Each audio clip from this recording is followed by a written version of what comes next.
Boys and girls, I'm GrandBob, and I hope you've had a good day because it's now bedtime. This is Princess, by the way, and but I have a bedtime story for you. So here goes. It's called The Selfish Mirror. The shopkeeper, whose name was Harold, just stared at the mirror in wonder. There it stood in the middle of the store, surrounded by beds, chairs, and tables. It looked like a perfectly normal mirror, but it didn't do the one thing that a mirror is supposed to do: give you your reflection to show you what you look like. The shopkeeper was too busy with other things, so he shrugged his shoulders and walked away. The mirror said to itself, "I'm keeping all the reflections I can get. They are all mine, and I'm not going to share them with anyone. After all, I can't get money, food, or anything else. A reflection is all I can control, and I'm keeping all of them. So there." It was impossible for the mirror to forget all the rich, powerful people who possessed the mirror over the years. They were so greedy and treated other people so badly. The mirror could see kings eating wasteful amounts of food for dinner every night while others went hungry under the same roof. The mirror saw servants piling wood in the fireplace by the bed for spoiled rich merchants. All night they worked and then went back to their cold corner of the room without even a blanket. The mirror was so disgusted it was finished with giving away anything to those that did not deserve it.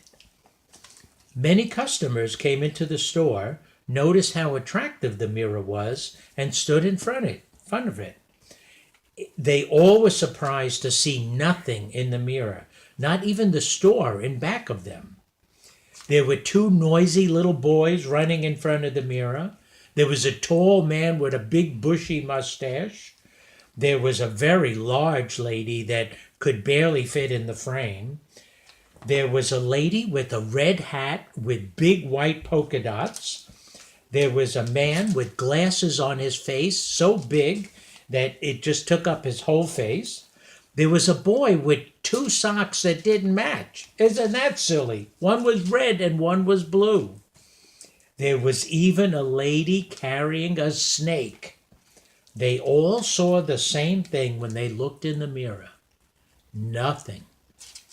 Over and over again, the selfish mirror said, "These reflections are all mine, and I'm not sharing them with anyone." The shopkeeper got so many complaints that he decided to get rid of the mirror as soon as he got a chance. Meanwhile, Sophie and her mom lived in a cold, dark, and dusty basement apartment. They couldn't afford to heat it and never had enough money for food. Many nights, Sophie stored,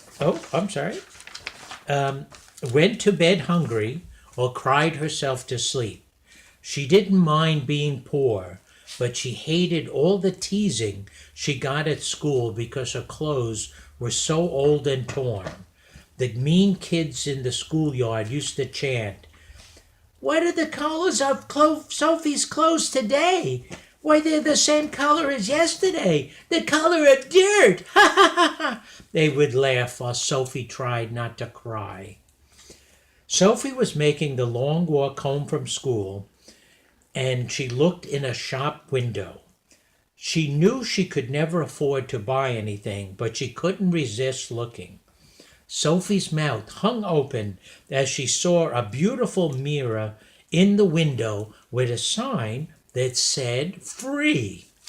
She was so excited to be able to own a beautiful and expensive piece of furniture that she tripped on the front step of the store as she rushed in.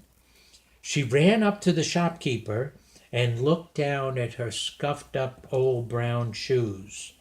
Nervously, she said, "Is that mirror in the window really free?" "Why, yes, young lady," the shopkeeper answered. "It's free, and you're welcome to get it out of my store right away." Sophie couldn't believe her good fortune.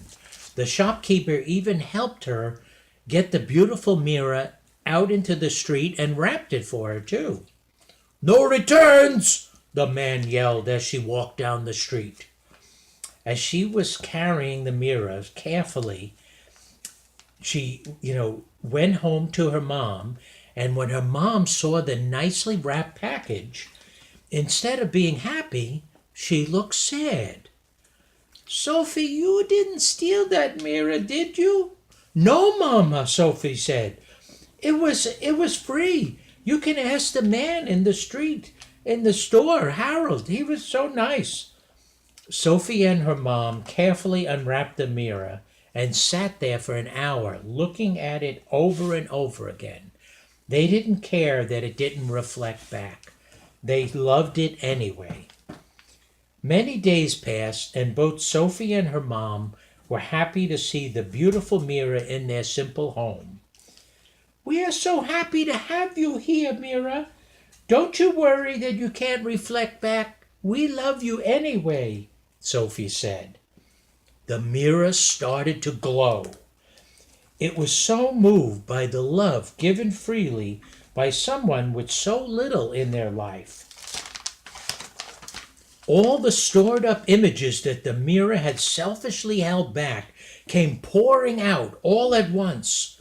Sophie watched with her mouth wide open as hundreds of beautiful images appeared in the mirror's glass, scenes and reflections from all over the world, going back to the days of castles 100 years ago.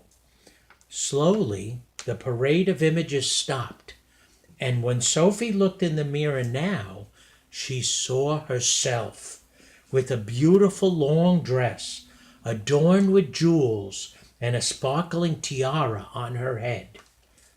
"This is my gift to you, Sophie," the mirror said. Sophie and her mom still lived a modest life, but now Sophie could walk proudly, thinking of her image in the mirror. The end. Well, I hope you like that. There'll be more bedtime stories from GrandBob, and now it's time to say goodnight. Princess, come on. Come on, Princess. Come on over here, Princess. Princess is having a little trouble, but here we go, Princess. Okay, over here, Princess. Okay, well, have a great night and pleasant dreams.